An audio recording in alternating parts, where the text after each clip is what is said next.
विक्षिप्त कसाई ने धीरे धीरे लड़की की स्कर्ट उठाई और फिर जोर से उसका मांस खींचकर हटा दिया। पास के पेड़ से एक लकड़ी का कांटा तोड़ने के बाद कसाई ने तुरंत संतुष्ट होकर मुस्कुराहट दी। इसके बाद वह फिर से शिकार के पीछे जाकर लकड़ी के कांटे से निशाना साधने लगी, बार बार जगह को मापने लगी और ध्यान से सबसे अच्छी कार्यवाही की जगह ढूंढने लगी। इस समय बेहोश पड़ी लड़की को पता ही नहीं था कि आगे क्या होने वाला है। इस सुनसान और बेयाबान जंगल में एक डरावनी कसाई रहती है जो अकेली पड़ी महिलाओं को निशाना बनाती है। 80 वर्ष की बुजुर्ग से लेकर 20 वर्ष की युवती तक कोई भी उसकी गिरफ्त से नहीं बच पाता, कोई भी उसकी पकड़ से नहीं बच सका। उस समय स्यांग बियाओ अपने शिकार के साथ खिलवाड़ कर रही थी और इस तरह के शिकार का रोमांच बहुत अच्छा लग रहा था। उसने हेमेई को आगे पागलों की तरह भागने दिया और वह धीरे धीरे पीछे से पीछा कर रही थी। जैसे ही हेमेई ने अपनी सतर्कता खो दी, स्यांग बियाओ अचानक पीछे से प्रकट हुई और उसे पकड़ लिया। अपने शिकार की अविश्वसनीय नजरों के सामने उसने उसे आसानी से एक बार में ही खत्म कर दिया। जब हेमेई ने फिर से होश संभाला, उसने खुद को एक बड़े पेड़ से बंधा हुआ पाया और सामने खड़ा था खूनी, जिसके हाथ में एक भारी छुरी थी। काली की डर भरी नजर के सामने खूनी ने छुरी उठाई, उसके कपड़े काट दिए, लेकिन जब उसने शिकार की त्वचा देखी तो वह अचानक कुछ असमंजस में दिखाई दी। स्पष्ट था कि सांबियाओ के दिल में कुछ हद तक पक्षपात था। अपने सामने गिड़गिड़ा रही काली लड़की को देखकर भी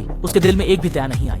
उसने सीधे एक बार में निर्दयता पूर्वक उसे मार डाला। बाद में सांबियाओ ने शव का दूसरी बार निर्मम तरीके से परिवर्धन किया। काली लड़की का सिर काटकर उसकी जगह डरावना बकरी का सिर लगा दिया। फिर वह बर्फ की सर्दी में खड़ा होकर इस निर्ममता को बहुत ही संतोष के साथ देखने लगा।